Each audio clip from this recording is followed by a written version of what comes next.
Bonsoir, bonsoir, j'espère que vous me recevez chez vous. Je lance le direct, on va aller très vite ce soir. Bonsoir tout le monde, bonsoir. Partagez le direct s'il vous plaît, partagez le direct, partagez. Je vérifie juste ma connexion si elle est bonne, voilà, j'essaie de...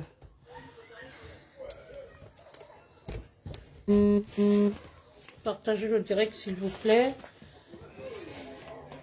Partagez. J'espère que vous me recevez bien chez vous. Voilà. Partagez le direct s'il vous plaît.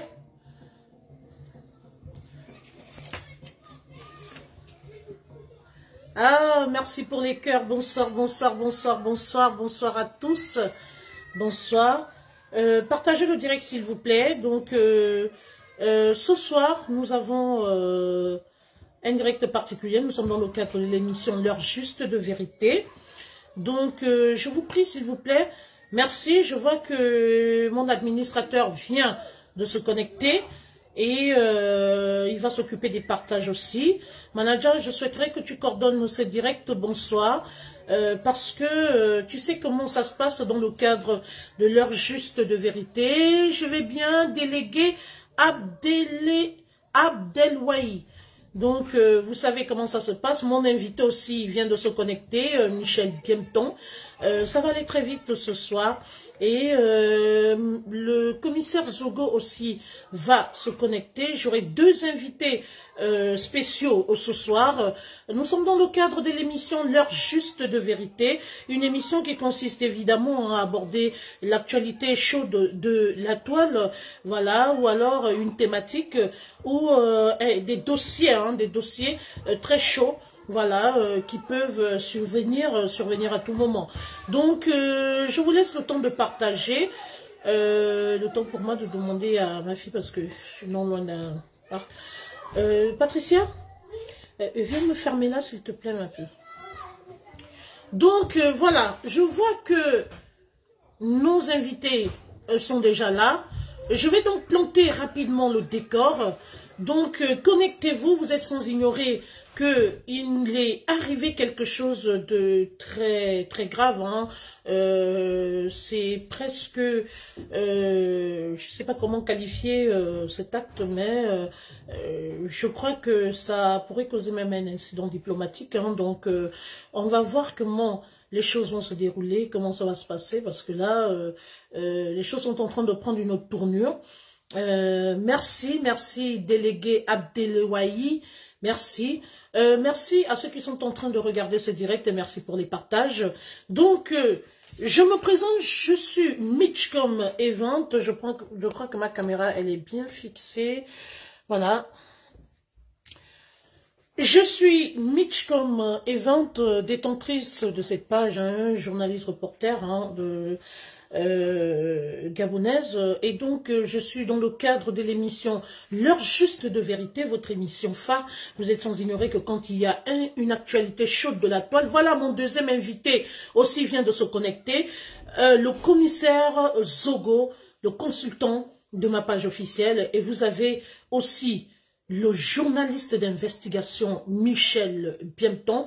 Rien ne l'échappe. Ce soir, on va être édifiés. Nous allons analyser, donner nos points de vue. Hein. Mes invités vont donner leur point de vue par rapport à la situation qui prévaut actuellement. Alors, je vais tout de suite vous demander de faire un dernier tour de partage. Je crois que je verrai mieux avec mes lunettes. Voilà. Là, les choses vont mieux. Voilà. Donc, je crois que là, nous allons devoir commencer. Merci à toutes ces personnes qui viennent de se connecter. Vous savez, c'est une émission, l'heure juste de vérité, c'est une émission phare sur ma page officielle, hein, qui, on sait comment elle commence, mais on ne sait jamais comment elle termine. C'est une émission qui chauffe énormément, où on s'exprime sans langue de bois, évidemment dans le respect. Donc, je vais faire rentrer mes deux invités, mais avant, je vous dis bonsoir. Vous êtes dans le cadre de l'émission L'heure juste de vérité, une émission évidemment, comme je vous le disais tantôt, qui permet de débattre des sujets de l'actualité chaude de la toile ou des sujets chauds, y compris des dossiers bouillants, et cela, on a le droit de s'exprimer dans le respect évidemment, mais sans langue de bois.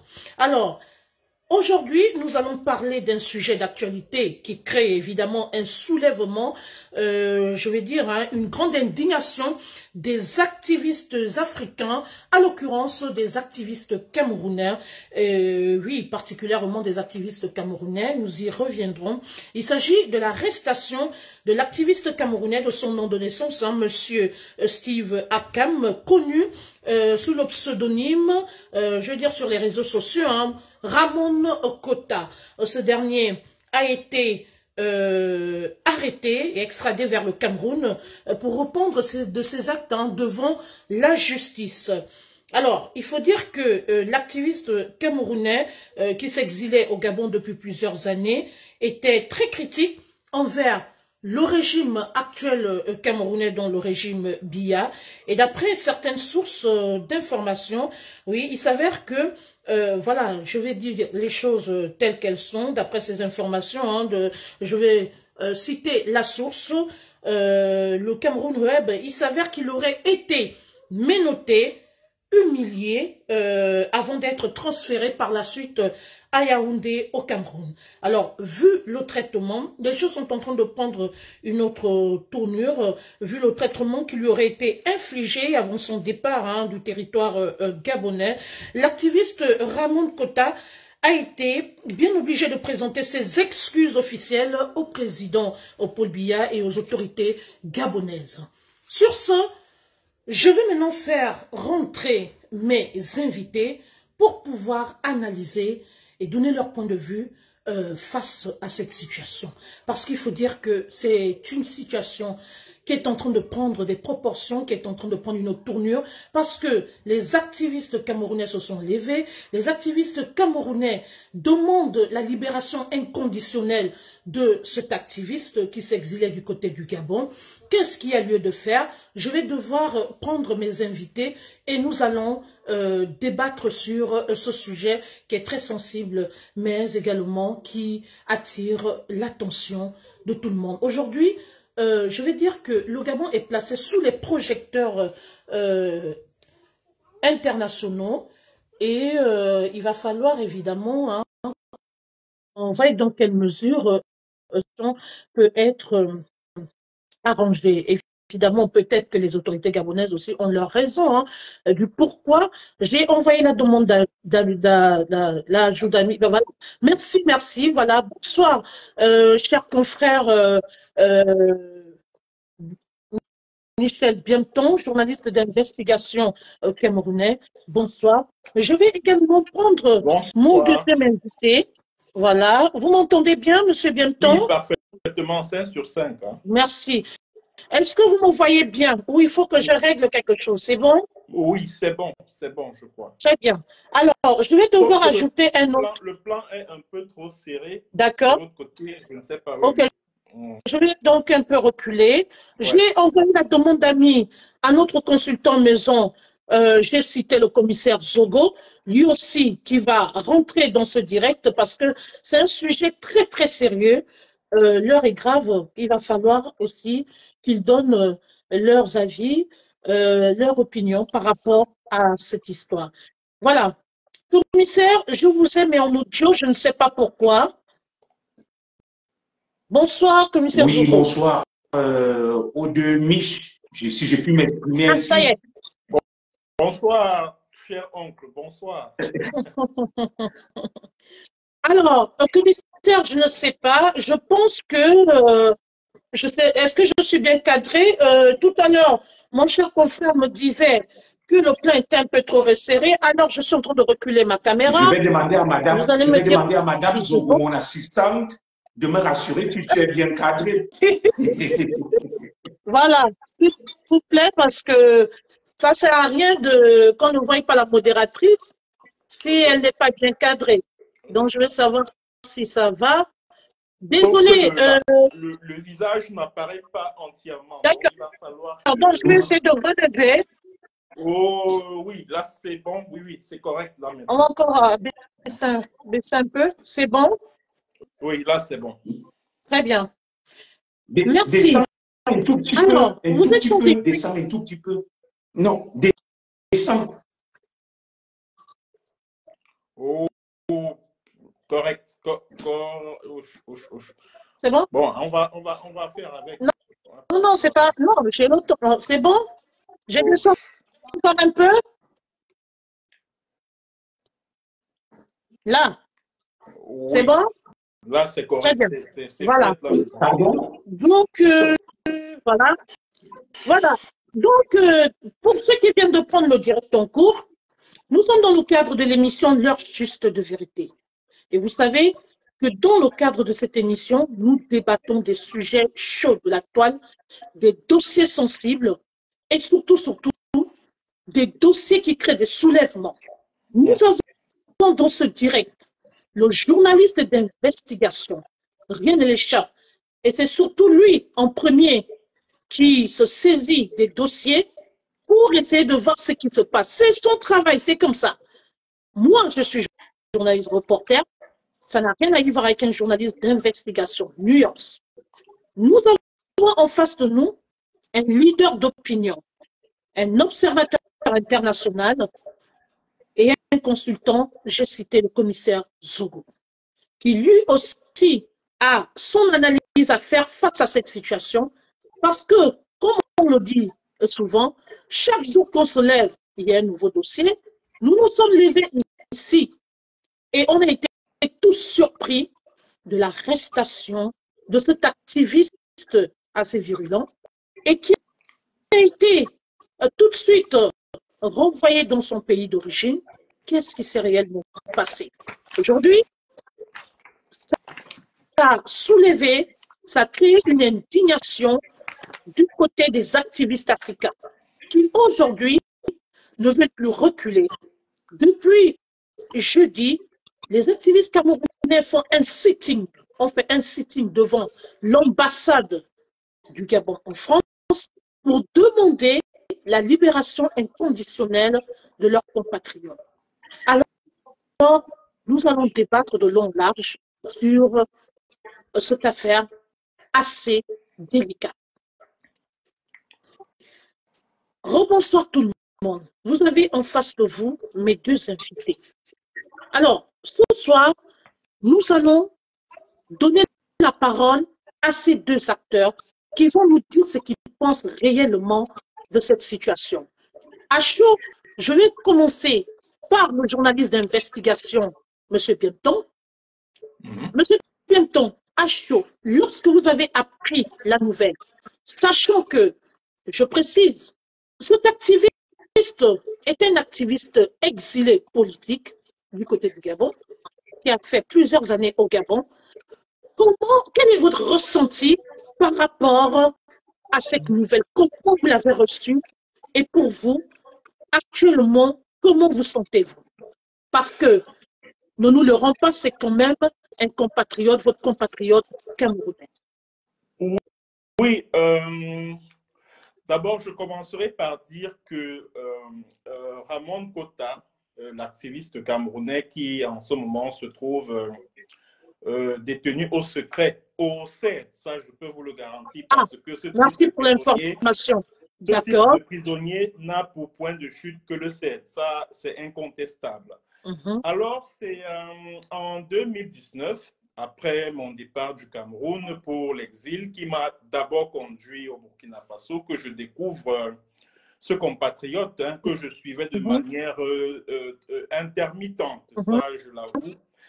Ramon Kota avait des prises de position que tout le monde connaît. Mais quand j'ai appris qu'il a été enlevé le 19 juillet dernier au marché, je crois que ça s'appelle la gare routière, oui. où il était tenancier d'une boutique, c'est-à-dire que d'un magasin de vente de téléphones. Je me suis dit, au regard de toute la ferveur populaire autour du patron, du président de transition du Gabon, Oligui Nguema, qui est très aimé, ou alors qui a l'air d'être très aimé et très apprécié des populations gabonaises et qui est à l'écoute, ou qui a l'air d'être à l'écoute du peuple gabonais, je ne pouvais pas du tout, mais alors pas du tout imaginer que ce compatriote de Ramon Kota allait être comme ça, mise à la disposition des autorités camerounaises. Je ne savais pas qu'il allait faire l'objet d'une extradition. Vraiment, je ne pouvais jamais l'imaginer. Je me suis dit que peut-être le général Oligui Nguema n'est pas du tout au courant de ce qui se passe et que si l'information parvient à son niveau, il va tout faire pour empêcher cette extradition. Alors, quand Ramon Kota a, du moins la nouvelle de son extradition vers le Cameroun, puisqu'on a tous vu une vidéo qui le montrait en train de se fendre en supplication vis-à-vis des autorités camerounaises, vis-à-vis des autorités gabonaises, vis-à-vis particulièrement du président de la République, son ex, Paul Biya. Alors, je me suis dit, le bon Dieu m'a donné cet instinct qui ne me trompe jamais, parce que quand Oligui Nguema prend le pouvoir à l'issue du putsch du 30 août 2023, j'ai échangé avec certains défenseurs des droits humains, des acteurs de la société civile au Gabon, au téléphone, qui me disaient, écoute, vraiment, nous allons accompagner le nouveau pouvoir, nous sommes très fiers du courage qu'il a eu de prendre le pouvoir, de faire tomber la dynastie des Bongo. Et moi, je leur ai répondu que, écoutez, ce type-là, il ne me rassure pas du tout, parce que j'ai comme le sentiment qu'il a impulsé un changement dans la continuité des Bongo. Et aujourd'hui, la suite me donne raison, à savoir que Oligui Nguema n'a jamais été l'homme de la situation. Aussi simple que ça. Donc, en fait, quand j'ai appris que ce compatriote-là a été mis à la disposition du Cameroun, je n'ai pas du tout, mais alors pas du tout été surpris. Pas du tout. Commissaire Zogo, on a appris avec stupeur et regret le départ de cet activiste, mais de manière humiliante. Je ne vais pas diffuser les images pour éviter de choquer et d'heurter la sensibilité de certains internautes, mais les images ont parlé d'elles-mêmes. Monsieur le commissaire, à chaud, quel est votre ressenti? C'est quand même une première de voir un activiste exilé politique être aussi livré, je vais dire, à son pays d'origine. Oui, merci Michel. Permettez que je puisse adresser mes chaleureuses salutations à tous tes aimables followers. Permettez également que je puisse, n'est-ce pas, saluer M. Michel Biemton qui est là. C'est quelqu'un qui m'est proche. C'est presque un membre de ma famille. C'est un neveu. Ce n'est pas une manière de le rabaisser. Et je peux me permettre de faire une petite digression. Je suis très honoré et en même temps très ému de l'avoir en face de moi parce que ça fait des années que nous n'avons pas été face à face. Des gens ont essayé de nous diviser parce que je me suis dit, mieux que quiconque, il était celui qui pouvait mieux comprendre ma lutte. Tout simplement parce que c'est mon neveu qui m'a beaucoup défendu lorsqu'il était au Cameroun, qui a beaucoup porté la cause des droits humains. À un moment même, il estimait que j'en faisais un peu trop. Voilà. Aujourd'hui, il se retrouve lui-même dans la même situation que moi, son oncle, en exil. Et ce qui mine donc le combat que nous menons, c'est que depuis 2018, il y a eu une espèce de schisme sur fond de tribalisme qui a énormément affaibli la cause. Et aujourd'hui, nous ne pouvons que le constater avec regret. Une fois que j'ai évacué cette question purement formelle, je vais pouvoir aborder sans langue de bois votre question. Alors, c'est le lieu d'occasion ici pour moi d'exprimer, n'est-ce pas, mon indignation, ma colère et même à la limite mes appréhensions face à la situation que nous vivons. Alors, hier, c'était le capitaine Guérandi Mbara, Michel Bienton le sait. Avant-hier, ouais, c'était le cas du journaliste Bruno Bidjan qui était embastillé. Et aujourd'hui, c'est le cas de cet activiste Ramon Kota, de son vrai nom, je crois, Steve Akam. Alors, il y a quelques jours encore, il y a un jeune homme qui a été embastillé, mon homonyme Junior Ngombe, parce qu'il a osé critiquer le régime. Alors, nous... Un TikToker, il y a aussi un jeune TikToker qui se retrouve aujourd'hui entre les mains de la milice, tout simplement parce qu'il serait sorti pour décrier cet acte. C'est un jeune homme. Oui, nous y reviendrons avec le journaliste d'investigation bientôt. Figurez-vous que c'est la jeunesse camerounaise qui se fait comme ça embastiller dans cette prison privée qu'on appelle le CED, qui est un État dans l'État, une prison dans la prison. Alors, pour moi, je pense que le régime camerounais est en train de démontrer son véritable visage. Je ne suis pas surpris par ce qui se passe parce que le régime de Yaoundé a toujours été un régime, entre guillemets, voyou, aux méthodes terroristes qui ne respectent pas les droits de l'homme. Pour nous qui sommes en exil depuis pratiquement une vingtaine d'années, moi particulièrement, j'ai appris à me méfier de ce régime du fait de ma culture policière.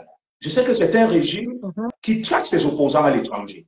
Je sais que c'est un régime qui ne supporte pas la contradiction et qui ne supporte pas qu'il soit exposé. Et je sais que c'est un régime qui est prêt à tout simplement parce que les véritables criminels dans ce pays, les véritables criminels dans ce pays, monsieur Bienton, sont libres. Ils assassinent, ils égorgent, ils pillent, et le régime va toujours chercher des victimes expiatoires, le régime va toujours chercher des boucs émissaires. Alors, dans ce qui se joue, il y a plusieurs paramètres qu'il va falloir expliquer. Il y a déjà le chef de la junte au pouvoir au Gabon, M. Oligui Nguema.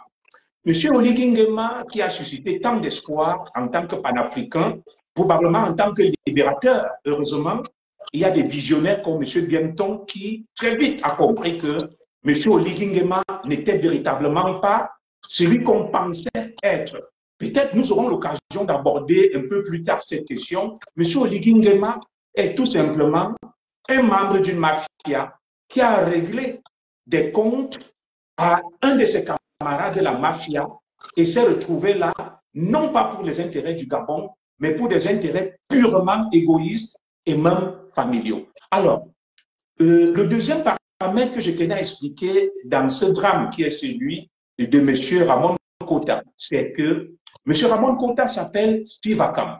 Et ça, M. Bienton le sait. Le régime de Yaoundé a en détestation les membres de sa propre communauté comme Bienton, comme Junior Zogo, comme Steve Akam, qui le dénoncent, qui l'exposent et qui le critiquent. Alors, nous sommes considérés comme des traîtres. Nous sommes considérés comme ceux-là qui, n'est-ce pas, donnent la caution à ceux qui dénoncent ce régime parce que le Cameroun fonctionne sur la base du tribalisme. Vous verrez toujours des gens qui vous diront, parce que je suis petit comme Bienton, comme Zogo, Paul Biya est le meilleur des dirigeants, je ne vais pas le critiquer. Alors, on ne tolère pas des critiques endogènes et tous ceux qui l'ont fait ont payé le prix fort. Je vous citerai le cas de M. Ateba Yele, qui a payé le prix fort parce que considéré comme un traître. Je vous citerai le cas de Bruno Bidjan, qui aujourd'hui est embastillé parce que lui-même ressortissant de la même aire géographique que le président de la République, Paul Biya. Je vous citerai mon cas. J'ai essuyé des menaces, des attaques, des insultes parce que des gens estiment, tout comme M. Bienton qui est là, que lorsqu'on est de l'ethnie de l'autocrate, M. Paul Biya, on ne devrait pas avoir une voix discordante. On ne devrait pas dénoncer les exactions. Il y a un homme aussi, hein. Oui, il y a un homme aussi. Tout à fait.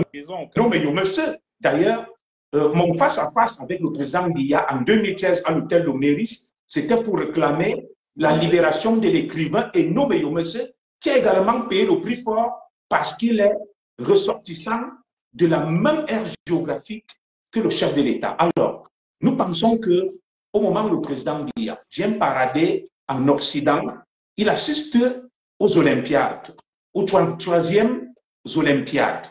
Le président Biya est quasi absent dans son pays. Je parle sous le contrôle d'un journaliste investigateur qui est là. On ne l'entend pas parler. Il n'assiste à rien. Lors des finales de la Coupe du Cameroun, le président Paul Biya se fait toujours représenter par son premier ministre. Alors, ce président Biya trouve le temps de prendre son vol, de venir assister à l'ouverture des Jeux Olympiques. Et nous avons vu ce spectacle pour le moins marrant d'un président Biya, véritable symbole de demi-dieu au Cameroun, assis sous une pluie battante, couvert par une bâche, des images inédites, Mich, qu'on ne verrait jamais au Cameroun. Jamais dans son Cameroun natal, le président Biya ne se placerait là où il y a une seule goutte d'eau. Alors, vous avez vu ces dirigeants africains qui, n'est-ce pas, se précipitent de venir en France, venir jouer les larmes. Vous avez vu Oligui Nguema et Paul Biya. Alors, posez-vous une question. Est-ce que vous avez vu le jeune leader burkinabé, le capitaine Traoré, se précipiter de venir en France? Non. Est-ce que vous avez vu le leader de la junte militaire malienne, Assimi Gota, se présenter pour venir en France? Non. Est-ce que vous avez vu le général Chiani se précipiter pour venir en France? Non. Alors, cela en dit assez long sur qui est M. Oligui Nguema, sur qui est M. Paul Biya, parce que véritablement, M. Paul Biya est un homme qui a une haute opinion de lui. M. Biya, dans son propre pays, est un dieu. La moindre goutte de pluie dans le Cameroun natal de Paul Biya, on arrête la cérémonie, on le met sous abri. Alors, ce président Paul Biya, on l'a vu tout petit hier, sous le pont de l'Alma, ou tout au moins au niveau de la gare d'Austerlitz, pour ceux qui connaissent Paris, sous une pluie battante, un homme de son âge, assis, qui ne disait rien. Et cette image démontre donc qui sont un certain nombre de nos leaders. Alors, au moment donc où le président Biya vient parader ici, moi je me demande, je me pose une question, son épouse et lui, où est-ce qu'ils mettent leur fierté et leur dignité? Dans leur propre pays, des gens sont embastillés pour avoir dénoncé, pour avoir critiqué, pour avoir appelé à un meilleur épanouissement, à un meilleur bien-être. Mais ce président Biya, toute honte but, parade en Europe, là où on respecte les droits humains, là où on respecte la parole des citoyens, je me demande où est sa conscience? Où est la conscience d'Oligui Nguema? Moi, j'ai honte lorsque je vois ce spectacle-là. Je me dis, il y a quelque chose qui ne va pas en Afrique, et plus précisément en Afrique centrale. Ce sont des dirigeants qui n'ont pas de honte, qui n'ont pas de fierté, qui n'ont pas de dignité. Alors, je condamne donc avec la dernière énergie ces enlèvements, ces kidnappings des citoyens qui défendent la liberté, parce que en plein 21e siècle, je ne m'imagine pas, Mich, qu'on puisse continuer à embastiller des citoyens parce qu'ils se sont exprimés dans un pays où des criminels agissent en toute impunité, sont empêtrés dans d'énormes scandales. Leurs noms ressortent dans des crimes et des assassinats. Ils ne répondent pas de leurs actes, mais des Camerounais qui ont appelé à ce qu'on respecte le peuple, à ce qu'on respecte la liberté, à ce qu'on respecte la dignité, sont purement et simplement kidnappés, enlevés, tués, torturés dans une géole privée qu'on appelle le ciel. Alors, mon dernier message à ceux qui le font, c'est que rien n'est éternel. Ils peuvent le faire aujourd'hui, nous archivons tout. Nous avons vu des pays où des choses étaient même mieux structurées s'effondrer, des gens se sauver, et le moment venu dans ton Gabon natal, Mich, nous avons vu des milliers de gens, des millions supportés Ali Bongo. Au moment où Ali Bongo est tombé, ils se sont tous sauvés et aucun ne se reconnaît en Ali Bongo. Alors, toute cette horde de courtisans, d'inconscients, de méchants, qui infligent des souffrances au peuple camerounais, nous les mettons en garde. Nous les mettons en garde qu'ils sachent que le régime du président Biya relève désormais du passé. Il pousse ces derniers gémissements.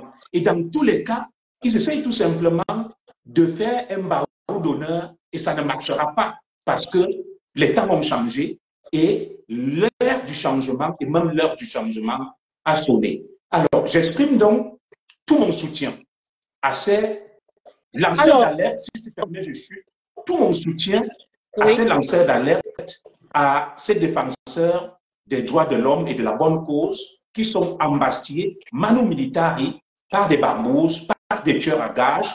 Et je lance ici un appel à d'autres comme Michel Biemton, moi et les autres, à plus de prudence, à plus d'attention, parce que le régime de Yaoundé est un régime sournois, hypocrite et menteur. Alors, je vais poser la question à l'investigateur, journaliste d'investigation, Michel Biemton. Vous savez, en qualité de, disons, par rapport à ma position, je suis là dans une posture neutre et je lance tous les dés sur la table. Alors, en amont, nous sommes face à une situation où le Gabon est un pays de droit, de loi et de droit. Est-ce qu'il n'y a pas cette hypothèse, peut-être, que le Gabon s'est senti dans l'obligation, effectivement, de livrer cet activiste parce que peut-être qu'il se permettait, il se croyait tout permis dans un pays de droit. Parce que vous êtes sans ignorer que c'était aussi un activiste très virulent qui était son langue de bois, qui dénonçait tout le temps. Et je pense qu'à un moment donné, par rapport peut-être à la loi qui prévaut au Gabon, je pense qu'à un moment donné, ils ont dû demander à ce dernier, peut-être, hein, ils ont tiré une sonnette d'alarme, et malheureusement, il n'a pas écouté et ils ont été dans l'obligation de prendre une décision. Je vais vous rappeler quelque chose. L'on se souvient que l'activiste Ramon Kota, connu pour ses critiques virulentes à l'égard du régime actuel du Cameroun, s'était récemment attaqué, je ne sais pas si vous l'avez suivi, à la politique de l'ambassade du Cameroun au Gabon. Et je me souviens qu'il se plaignait, évidemment, j'ai noté ces quelques points, il se plaignait de l'augmentation des frais évidemment des cartes consulaires et d'autres documents administratifs qu'il qualifiait, hein, autant pour moi, cette pratique de spoliative. Moi, je pense que ça a été l'élément déclencheur. Est-ce que ce n'est pas la goutte qui a débordé le vase et qui a emmené, évidemment, aux autorités gabonaises à prendre les dispositions pour essayer de le punir, de le ramener à l'ordre en le donnant ou en le remettant à son pays d'origine? Monsieur Biemton. Non, non. Je pense que le Gabon est régi par une constitution dont le préambule prévoit la liberté d'expression qui est garantie par la loi fondamentale au Gabon. Et je pense que jusqu'ici, le Ramon Kota n'a pas constitué, c'est-à-dire que jusqu'à son enlèvement, il n'était en rien une menace pour les autorités gabonaises, pour la sécurité au Gabon, ou alors pour la stabilité de l'État du Gabon. Et même s'il fallait qu'il réponde de quelque acte que ce soit devant les juridictions gabonaises, cela aurait dû se faire dans les normes, parce que ce qui s'est passé au Gabon, concernant le cas Ramon Kota, c'est un enlèvement pur et simple. C'est un kidnapping qui est attentatoire aux conventions internationales ratifiées par le Gabon. Je vais vous rappeler ici la convention de l'ONU contre la torture et les traitements cruels, inhumains et dégradants que le Gabon a ratifié le 8 septembre 2000, je crois. Et selon l'article, je crois, 3, alinéa 1 et 2, aucune extradition ne peut se faire c'est-à-dire que sur la base des opinions politiques de l'individu, et c'est le cas, de Ramon Kota. Il y a également l'accord d'extradition de la CEMAC du 28 janvier 2004 qui interdit à tout État d'extrader un individu pour des motifs politiques, pour des raisons politiques. C'est de ça qu'il s'agit ici. Donc, en livrant comme ça Ramon Kota aux autorités camerounaises, Oligui Nguema et le CETRI ont enfreint ces instruments juridiques internationaux. Aussi simple que ça. Et c'est l'occasion pour moi de revenir sur la problématique de la protection des réfugiés en Afrique, qui est vraiment un gros problème, surtout en Afrique centrale, parce qu'on a le sentiment que les pays d'Afrique centrale ont l'habitude de livrer certains activistes politiques, des défenseurs des droits humains, des journalistes qui sont persécutés dans leur pays d'origine. Le Cameroun, c'est-à-dire que qui est notre pays, à moi et puis au commissaire Zogo, a l'habitude de livrer des réfugiés politiques à leur pays d'origine. Je vais vous prendre le cas de Cyprien Nguemamba. C'est-à-dire que c'était un officier de l'armée équato-guinéenne qui vivait au Cameroun et qui était sous la protection du HCR. Mais en 2007, je crois, des inspecteurs de police camerounais l'ont kidnappé et l'ont livré aux autorités équato-guinéennes à Obiang Nguema Bazogo contre des centaines de millions de francs. C'est-à-dire que c'est un scandale.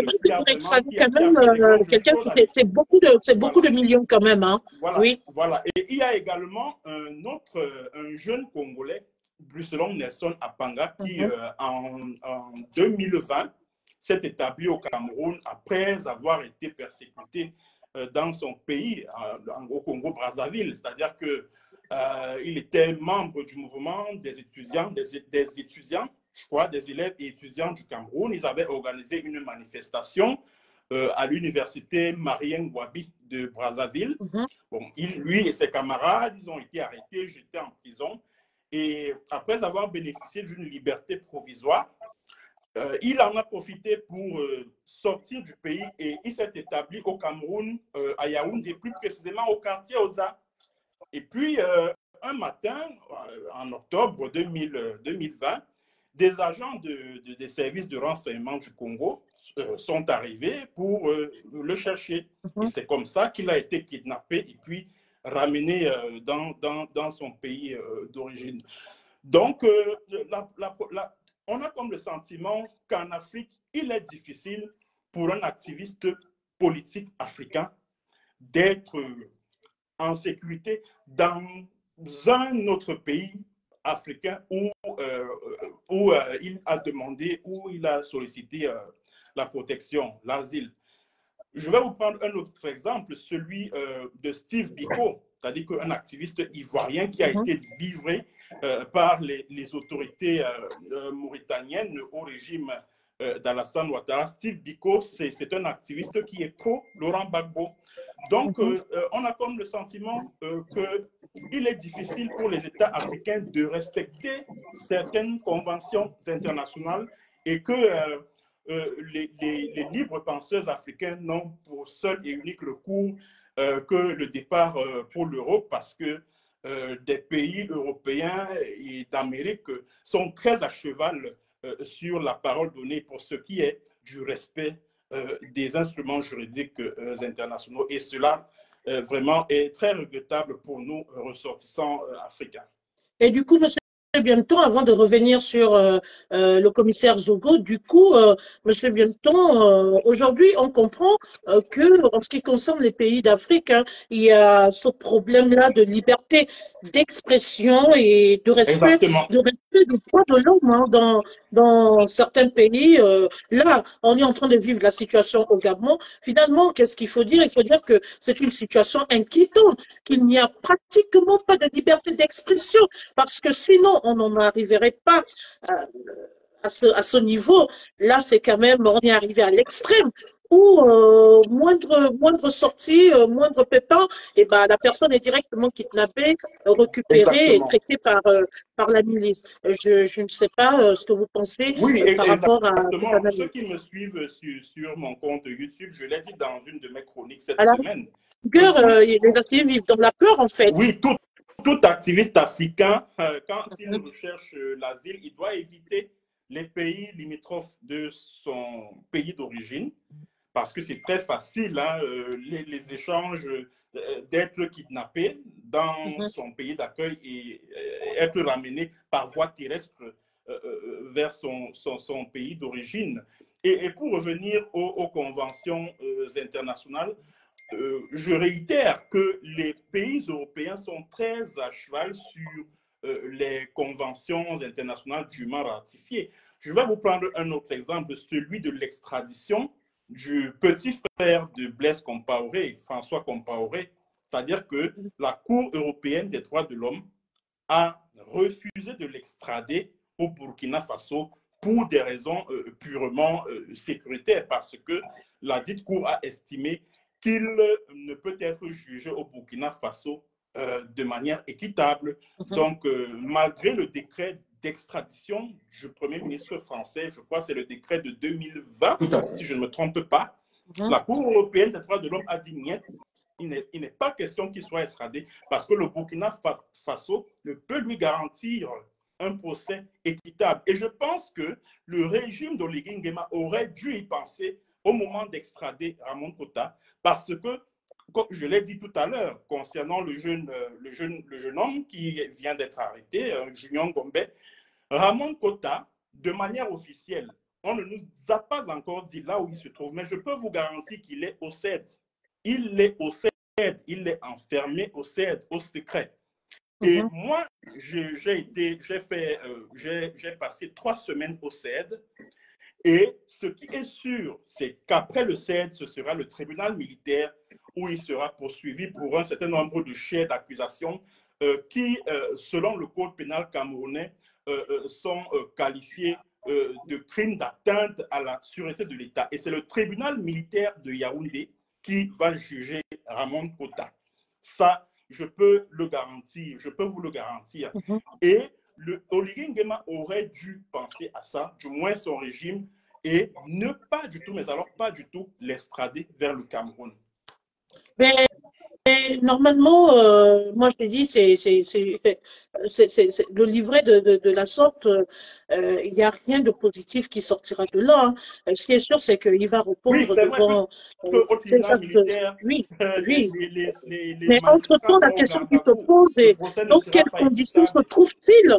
Dans quelles conditions se trouve-t-il? Est-ce qu'il est en sécurité? Quelle est la nature du traitement qui lui est infligé à l'heure actuelle?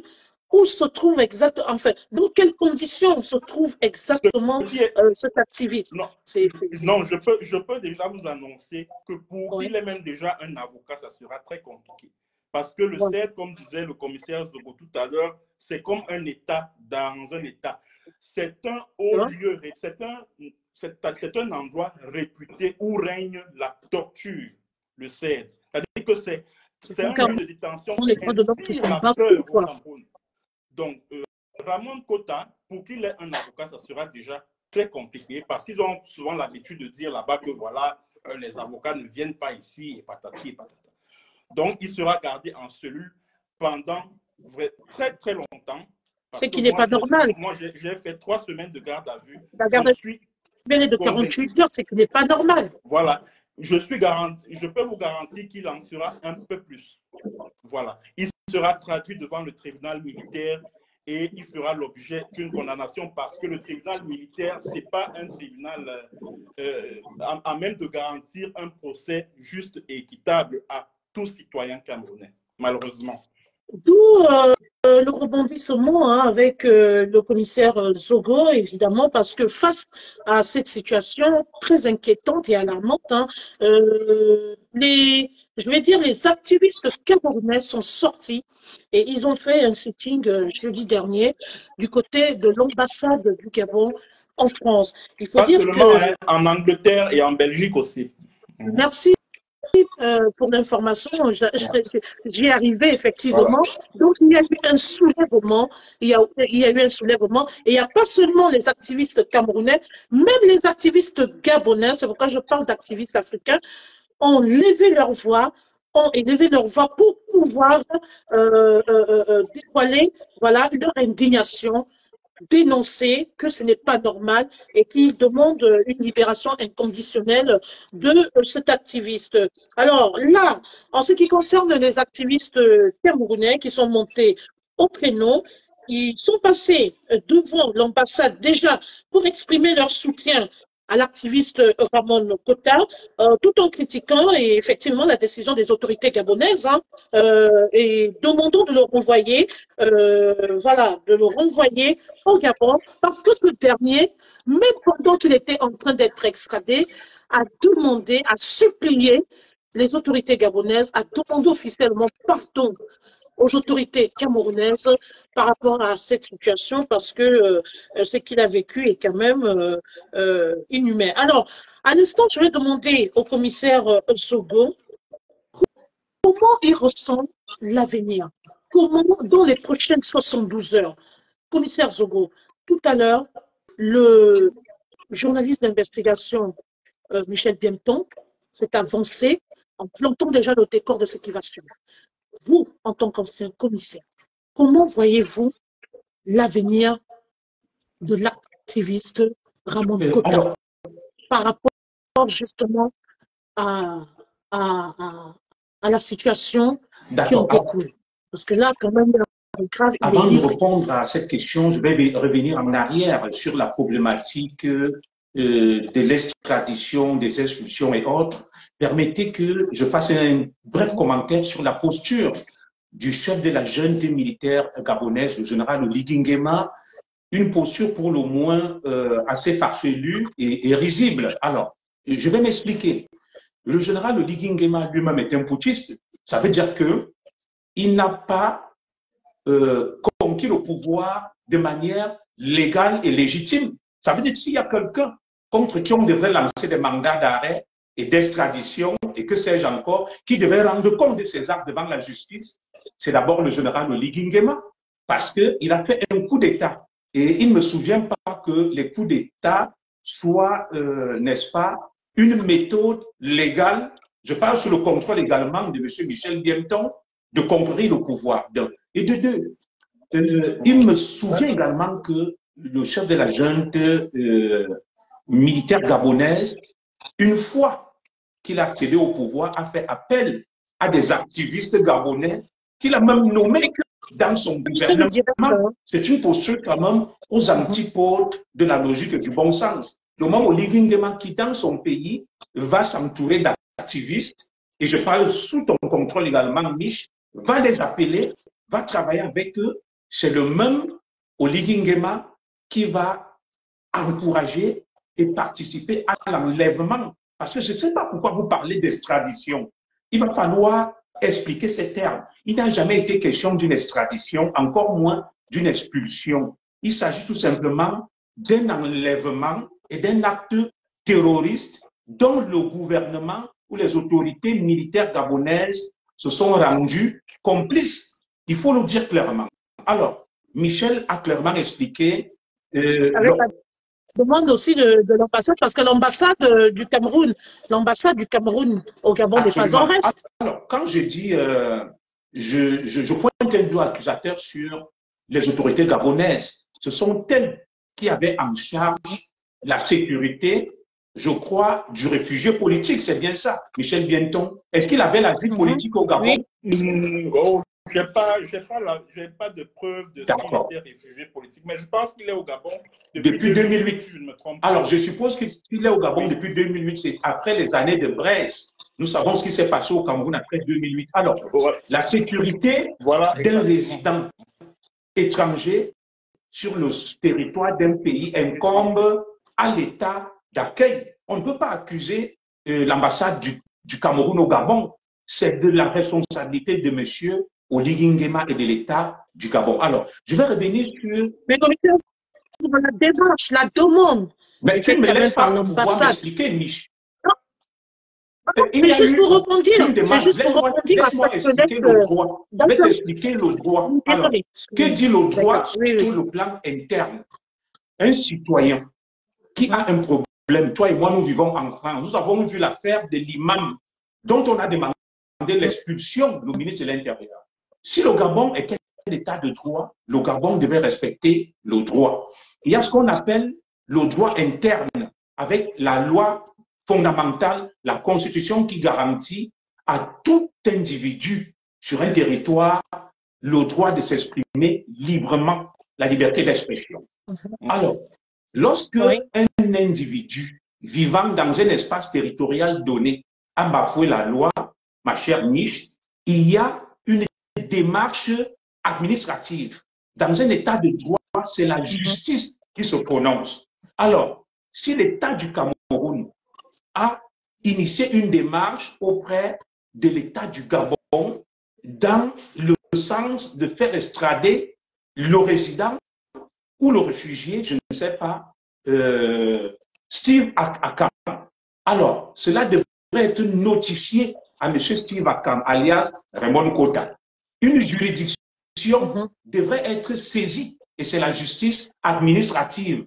On la saisit officiellement, on lui notifie ses droits, il prend un avocat, il y a un procès et une décision qui est rendue, il va faire ce qu'on appelle appel, il va user des voies de recours pour pouvoir se défendre. Alors, une fois donc qu'il a épuisé des voies de recours, il y a d'ailleurs des organisations supra-étatiques qu'il peut saisir. C'est comme toi et moi, nous vivons en France. Si je ne suis pas satisfait par la justice française, je vais saisir la Cour européenne des droits de l'homme. Donc, il y a en Afrique ce qu'on appelle la Cour africaine des droits de l'homme, qui est à Addis Abeba. Lorsque un individu a épuisé ce qu'on appelle des voies de recours sur le plan interne, il peut pouvoir saisir la Cour africaine des droits de l'homme. Alors, moi, j'ai une question à poser à tous qui nous écoutent. À quel moment on a notifié le chef d'accusation à M. Ramon Kota pour qu'il puisse assurer sa défense? À quel moment le procès et les audiences ont eu lieu pour que la justice gabonaise rende une décision et que M. Ramon Kota puisse enclencher ce qu'on appelle des voies de recours? Je n'en sais rien. C'est pour ça que je vous parle d'un enlèvement et d'un kidnapping, parce que, à ma connaissance, lorsque quelqu'un pose des actes qui portent atteinte à la sécurité d'un État, l'État le rappelle à l'ordre. Et si cet individu persiste, il y a ce qu'on appelle des conventions internationales, et M. Bienton les a si bien expliquées. Il y a la charte, la convention de Genève sur la protection des réfugiés. Cette convention de Genève interdit l'extradition d'un individu dans un pays où il risque la peine de mort, où il risque un traitement inhumain et dégradant, où il risque de ne pas bénéficier d'un procès juste et équitable. Les conventions internationales sont claires là-dessus. Alors, lorsque un individu est sur un territoire donné qui se dit un état de droit comme le Gabon, qu'est-ce qu'on va lui notifier? Sur le plan administratif, il y a ce qu'on appelle une obligation à quitter le territoire gabonais. Le Gabon va l'expulser. C'est ça qu'on appelle une expulsion dans le jargon populaire. En sciences administratives, ça s'appelle obligation à quitter le territoire. On la lui notifie et il peut la contester devant les tribunaux. Et c'est lorsqu'il a donc épuisé toutes les voies de recours qu'on va le conduire mano militari à la frontière. Et on lui laisse d'ailleurs la possibilité, parce que l'extradition est strictement encadrée, Mich. L'extradition ne peut avoir lieu que dans le cadre des crimes tels que des actes terroristes, de la criminalité transnationale, ça veut dire les pédophiles et autres. Alors, pour toute motivation politique, toutes les conventions internationales auxquelles le Gabon a souscrit interdisent formellement l'extradition. Et s'il faut extrader quelqu'un, c'est une extradition, appelons-le extrajudiciaire. C'est un enlèvement, c'est un kidnapping, et l'État du Gabon devra répondre devant la justice internationale. La famille de M. Steve Akam doit engager des actions contre l'État du Gabon auprès de la Cour africaine des droits de l'homme. Je crois que Maître Timban s'est saisi de ce dossier auprès de la Cour, je crois, le Conseil des droits de l'homme des Nations Unies et même auprès des tribunaux gabonais et camerounais et l'État du Gabon. M. Oligui Nguema engage sa responsabilité en tant qu'il se rend coupable d'un acte d'enlèvement et d'un acte d'extradition extrajudiciaire. Il faudrait qu'on soit clair là-dessus. Voilà.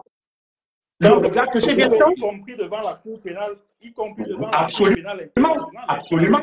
Voilà, ça c'est un crime contre les droits de l'homme. Monsieur Oligui Nguema peut faire l'objet.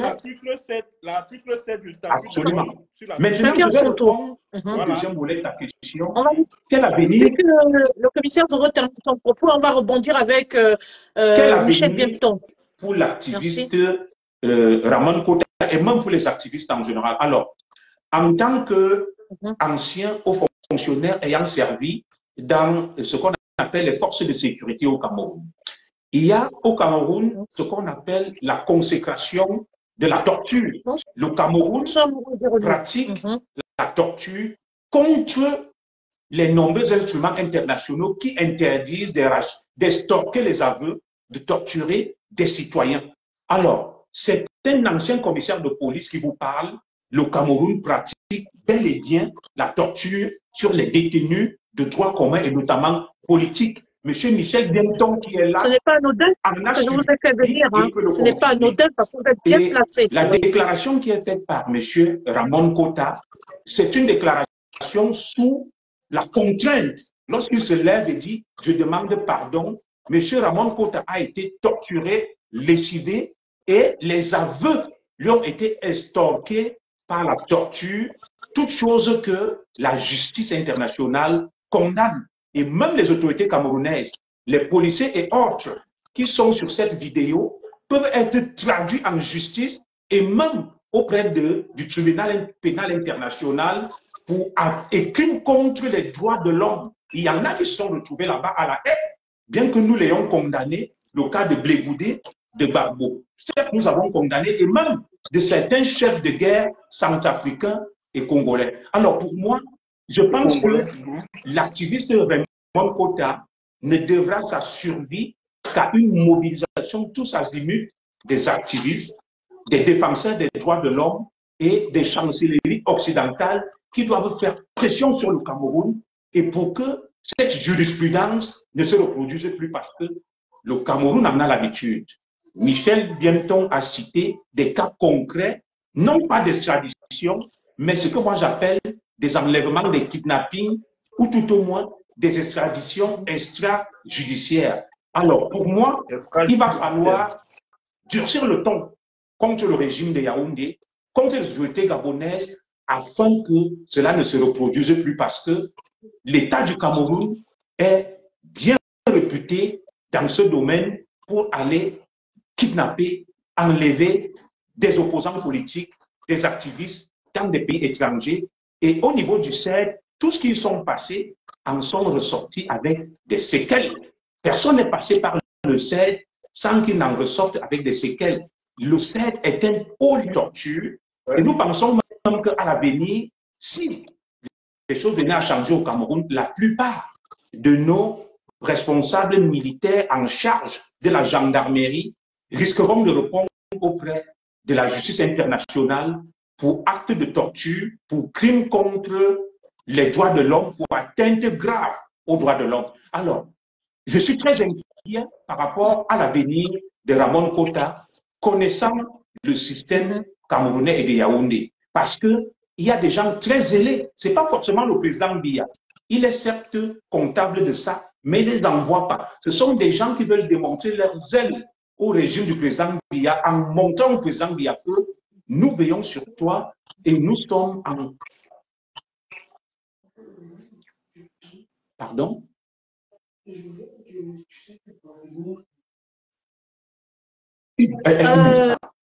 Alors, possible.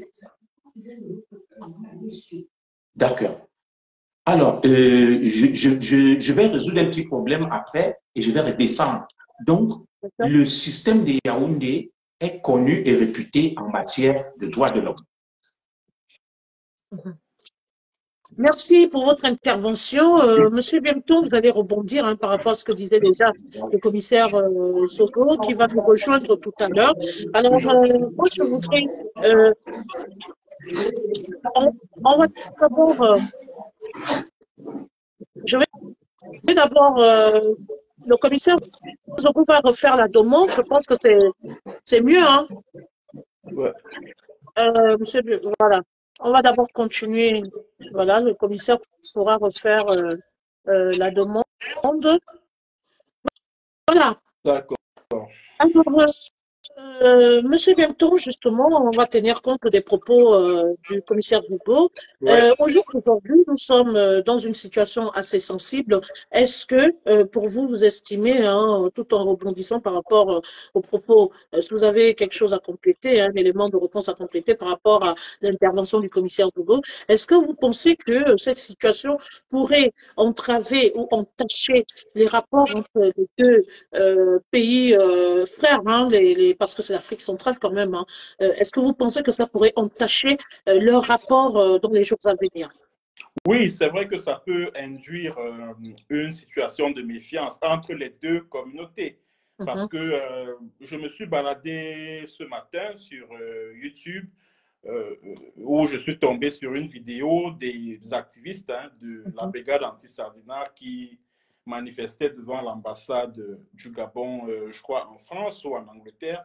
Et au niveau des commentaires, il y a un internaute, un Gabonais sans doute, qui a préconisé que les Camerounais soient expulsés du Gabon.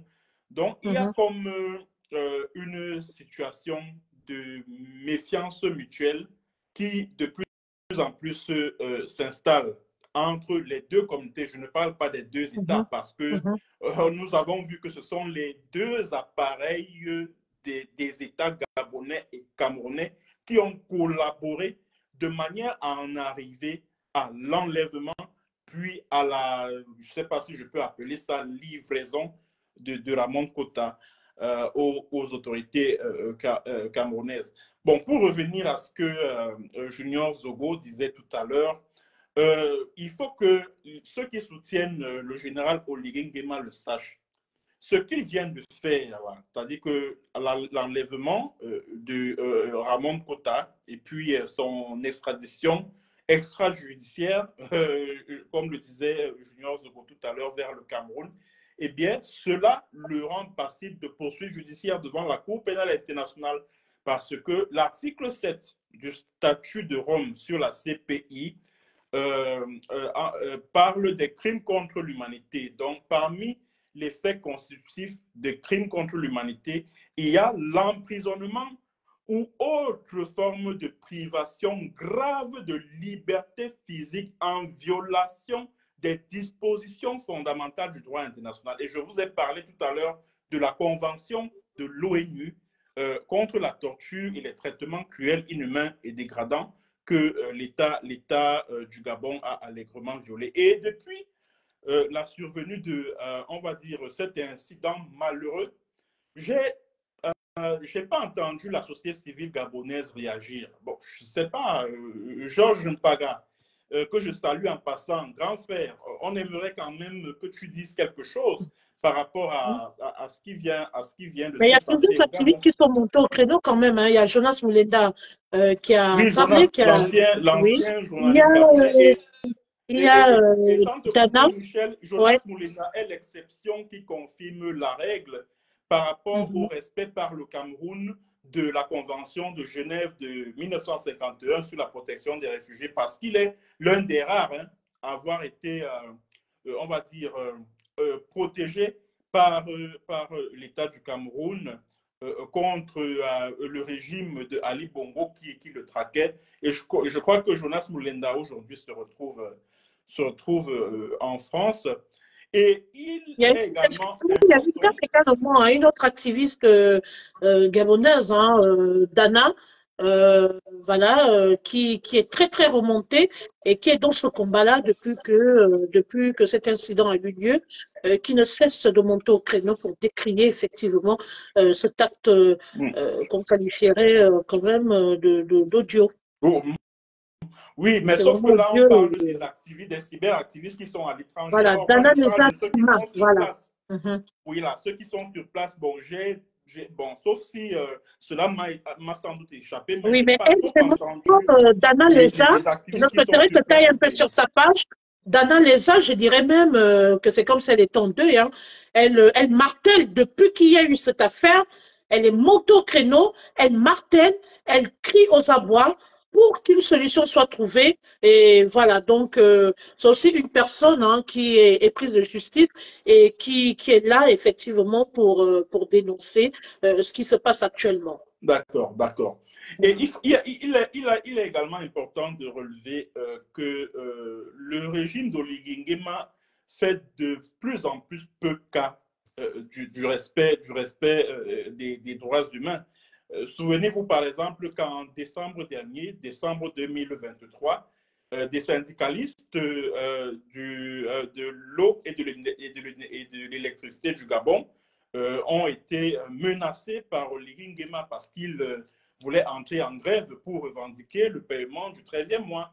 Alors, le général Oligui Nguema leur a adressé des avertissements en leur disant que s'ils essayaient d'interrompre la fourniture en eau et en électricité, il saura où les trouver. Et je pense qu'ils ont même d'ailleurs été convoqués par le B2, les services de renseignement gabonais, le 11 décembre 2023.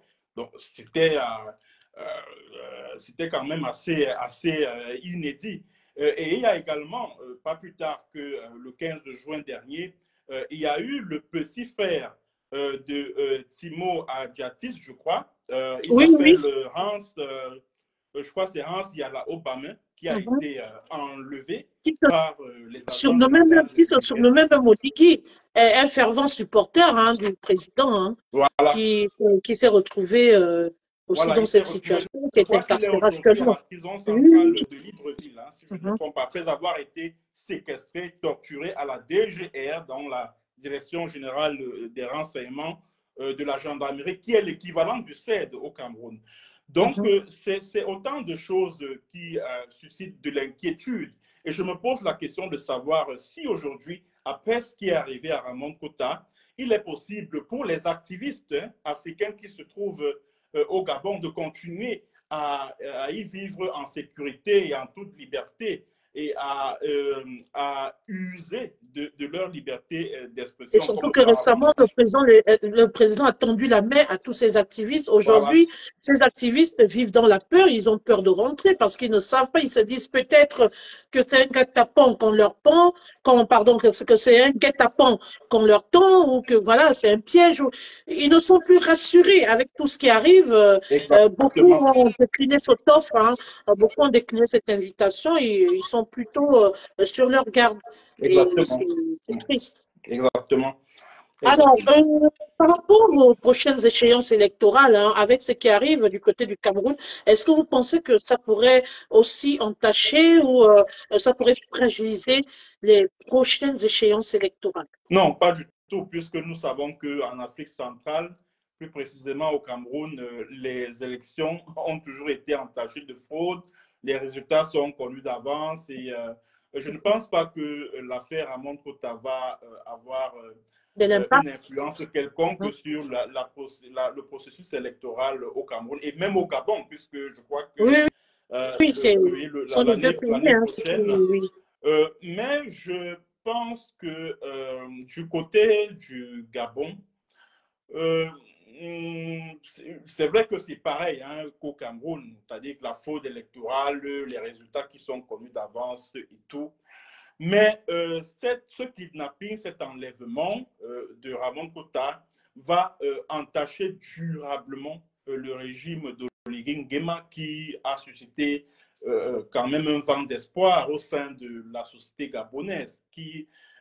Oligui Nguema qui était présenté comme étant le libérateur du Gabon qui, pendant plusieurs décennies, était sous la coupe réglée de la dynastie des Bongo.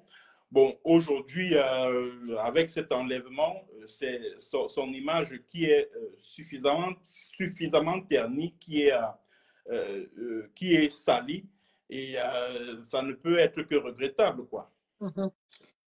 Nous allons tourner cette page, hein, donc pour ceux qui nous suivent, hein, on parlait à l'instant de cet incident qui a eu lieu il y a quelques jours, hein, l'arrestation de Ramon Kota qui a été par la suite extradé du côté du Cameroun. Au jour d'aujourd'hui, les prochaines heures hein, ou les prochains jours vont déterminer, vont décider sur son sort. Je tiens à saluer ici cette activiste gabonaise, hein, Dana. J'insiste là-dessus parce que c'est elle hein, je parle du côté gabonais, hein, qui a, qui a, qui est monté au créneau et qui continue de se battre corps et âme pour qu'une solution soit trouvée. Jonas Moulenda également a un travail hein, de taille. Ce sont des activistes, comme on le dit souvent, c'est l'Afrique qui gagne. Hein, ce sont des activistes qui sont très soudés et qui sont là pour décrier, voilà, quand ça ne va pas. Et donc, mes pensées vont à l'endroit de cet homme qui aujourd'hui, si vous allez sur sa page officielle, est tellement touchée, presque endeuillée, que je ne pense pas qu'elle puisse reculer face à ce combat. Donc, aujourd'hui, le Cameroun doit savoir hein, que les activistes camerounais doivent savoir qu'il n'y a pas mais qu'il y a d'autres personnes aussi qui ne sont pas d'accord avec ce qui se passe et qui partagent évidemment leur peine actuellement. Alors, nous allons tourner cette page et c'est presque, nous sommes toujours dans le même sujet, mais nous allons mettre de côté la page de Ramon Kota. Par contre, nous allons continuer avec ce jeune TikToker qui a été lui aussi kidnappé. Et là, c'est le journaliste d'investigation, M. Biemton, qui maîtrise encore une fois de plus ce sujet et qui suit ce dossier de très près. Alors, Michel Biemton, qu'est-ce qu'il en est exactement de ce dossier? Alors, le jeune junior, je crois qu'il s'appelle Junior Ngombe, je crois, voilà. Excusez-moi parce que le nom m'a un tout petit peu échappé. Junior Ngombe, présentement, se trouve au CED, hein, parce que ce sont les agents des renseignements du secrétariat d'État à la Défense qui sont partis de Yaoundé pour aller le chercher à Douala où il vit. C'est un jeune Camerounais de 20 ans. Je ne sais pas si le commissaire Zogo va nous rejoindre à nouveau. Bon, on verra bien. Oui, excusez-moi. Oui, qui après l'obtention de son baccalauréat, se débrouillait dans le métier de coiffeur. Alors, pour être sincère, avant son arrestation ou son enlèvement jeudi dernier, c'est un jeune homme que je n'avais jamais vu, que je n'avais jamais entendu sur les réseaux sociaux, bon, que ce soit Facebook, TikTok et puis les autres, YouTube, etc. C'est toute une publication de Maître Fabien Kenyé, qui est un avocat au barreau du Cameroun et un militant ou un cadre du mouvement pour la renaissance du Cameroun, le MRC, un parti d'opposition au Cameroun. La publication a été faite jeudi dernier sur son compte Facebook et c'est lui qui rend compte des mésaventures de ce jeune garçon qui a été enlevé à Douala mercredi. Il a été gardé à la compagnie de gendarmerie de Douala et il a passé la nuit de mercredi à jeudi en cellule sans manger ni boire. Mais qu'est-ce qu'il a fait? Il a tout simplement, je pense que tout le monde, je ne sais pas si les gens ont suivi le discours de ce jeune garçon, il n'a rien dit de mal qui puisse offenser les autorités camerounaises. Absolument rien, parce que j'ai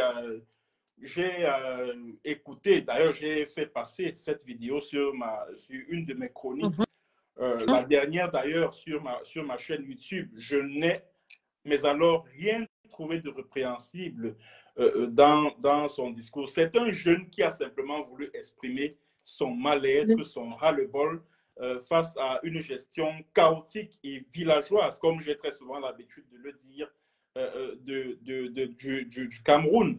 Alors, pour revenir donc aux circonstances de son arrestation, ce sont les agents de renseignement du CED qui sont allés le chercher à la compagnie de gendarmerie de Douala pour le transférer à Yaoundé. Et quand l'avocat, Maître Fabien Kenyé, qui s'est offert de le défendre, leur a demandé s'ils avaient un mandat du procureur pour cette opération, ils ont dit qu'ils obéissaient aux ordres et qu'ils n'avaient pas à respecter quelque cadre légal que ce soit. Ils obéissaient donc, aux ordres. Ils ont pris... Non, mais M. Danton, vous nous dites là qu'ils ont pris ce petit sans mandat d'arrêt. Non, sans mandat d'un juge ou d'un procureur. Ils sont allés le chercher et ils ont dit à Maître Fabien Kenyé que les ordres viennent de très haut. Donc, ça veut dire que forcément, les ordres sont venus de la présidence d'aller chercher ce gamin-là et de le transférer à Yaoundé, au secrétariat d'État à la défense, bien sûr. Parce que, comme je l'ai dit lorsque nous abordions le cas de Ramon Kota, des situations de ce genre, c'est lorsque vous êtes kidnappé de la sorte pour vos opinions politiques, la destination finale, c'est le CED. Alors, je suis vraiment très choqué par rapport à ce que l'on vit au Cameroun à l'approche de la présidentielle de 2025. Parce qu'on a justement, ça revient à cette question. Est-ce que en enregistrant autant de kidnapping, autant de soucis, pensez-vous vraiment que les élections auront lieu au Cameroun en 2025? Parce qu'il y a des personnes qui sont remontées, il y a des familles qui sont en colère. Comment peut-on organiser une élection présidentielle vraiment dans cette situation, dans cette atmosphère de tension? Non, la tenue des élections présidentielles l'an prochain ne souffre d'aucune contestation. Seulement des actes de ce genre sont de nature... Ça se pérennise, ça se multiplie. Oui, mais justement, c'est ce que j'explique, que des actes de ce genre, les enlèvements, les kidnappings et autres, en dehors de tout cadre légal, sont de nature à répandre la peur. C'est-à-dire que c'est un message qu'on envoie aux Camerounais pour leur dire que, écoutez, si vous faites comme, je ne sais pas moi, Junior Ngombe, si vous faites comme Ramon Kota, si vous critiquez le gouvernement, si vous critiquez le régime, eh bien, c'est ce qui va vous arriver. Donc, l'objectif, en fait, c'est de s'aimer la terreur au sein... comme s'ils étaient molestés, en fait. Cette population-là, en fait. Alors, je souhaiterais que ce dossier soit suivi de très près. Nous allons rester en alerte parce qu'il faut savoir ce qu'on va faire de ce jeune, de ce garçon qui n'a demandé que justice pour Monsieur Ramon Kota et qui, ma foi, sentait même qu'on allait venir le chercher. Parce que quand vous suivez son discours, il dit que ça peut être, c'est lui aujourd'hui, ça peut être lui demain. Hier, c'était M. Ramon et que ça pouvait être lui demain. Il sentait quand même quelque part qu'il pouvait être kidnappé. On pouvait le porter. Oui, mais il faut dire que nous sommes quand même dans des pays de loi et de droit. S'il faut que la population vive maintenant dans la peur, dans la terreur, mais là, ça craint quand même. Ça craint quand même. D'où nous allons suivre de très près ces dossiers. Les dossiers de M. Ramon Kota et le dossier de ce jeune garçon. On va voir l'évolution, on va suivre et nous reviendrons justement pour faire le point. Merci encore au journaliste d'investigation Michel Biemton. Merci au commissaire Sogo, le consultant des enquêtes là, qui malheureusement a eu un impératif de dernière minute. Merci encore à tous ces internautes qui nous ont suivis. Ce soir, l'heure juste de vérité était focus, était fixée sur l'arrestation de l'activiste Amon Kota, oui, qui a été extradé il y a cela quelques jours du côté du Cameroun. Et aujourd'hui, ce qui est sûr, c'est qu'il sera présenté devant la justice pour répondre de ses actes. Et nous allons suivre ce dossier de très près. Il faut dire qu'au jour d'aujourd'hui, c'est une période assez sensible et que quelque part, les autorités doivent se revoir. Parce que là, Satan a bafoué les droits humains et voire même la loi de Genève. Il y a Et je tiens à annoncer concernant le cas de jeune Junior Gombe que le mouvement Africa Defenders, c'est-à-dire que qui s'occupe des défenseurs des droits humains dans toute l'Afrique, suit ce dossier de très près, tout comme le réseau de défenseurs des droits humains en Afrique centrale, dont je suis un membre, qui s'est également emparé de ce dossier.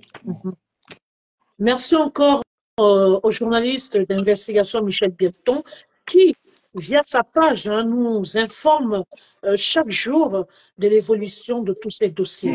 Nous avons également le dossier de Bobda. Nous allons revenir là-dessus. Bien sûr. Nous sommes en train de rassembler un certain nombre d'éléments. Au moment parce que bientôt, nous allons lancer la campagne Libérer Bobda. Oui. Très bientôt. Donc, j'espère que l'heure juste de vérité va nous accompagner dans ce combat. Parce que nous avons découvert à l'issue des enquêtes que ce bonhomme, ce qu'il a subi est un crime. Et je plaide pour que tous les activistes qui ont participé à cette campagne de lynchage sur les réseaux sociaux soient sévèrement punis. Et avant le dénouement heureux, du moins que j'espère heureux, de cette affaire, qu'ils aient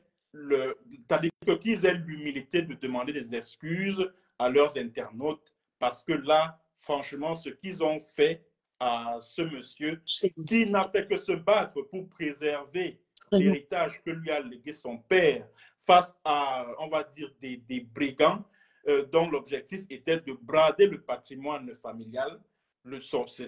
Ce n'est que, c'est-à-dire que c'est le seul crime qui lui est reproché en ce moment, parce que, avec le recul, toutes ces accusations qui ont été portées contre ce monsieur ont fondu comme neige sous soleil. Toutes ces victimes, toutes ces jeunes filles qui étaient éplorées sur la toile et qui se sont fendues en témoignage avec des trémolos dans la voix et qui ont suscité l'émoi et la consternation.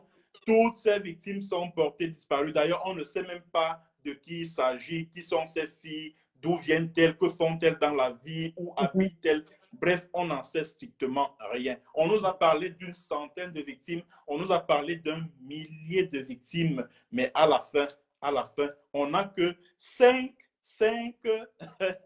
victimes, entre guillemets, à savoir les 3 anciennes copines d'Hervé Bobda, enfin, qui, maître de fausse, les a amenés à venir faire je ne sais trop quoi à la police judiciaire, et on leur a posé la question de savoir si elles ont été VIOLE par Hervé Bobda. Elles ont répondu par la négative, et elles ont été obligées d'abandonner le procès, si je puis ainsi m'exprimer. Et en ce moment où je vous parle, il ne reste plus que 2 victimes, entre guillemets. Ce sont 2 jeunes garçons, 2 jeunes Nangaboko que Maître Dominique Fous est allé ramasser pour venir leur faire dire devant le juge d'instruction que Bobda leur a filé le VIH-Sida. Pourtant, après 17 prélèvements qui ont été faits sur le jeune homme d'affaires, il ressort qu'il est séronégatif, qu'il n'a jamais porté le virus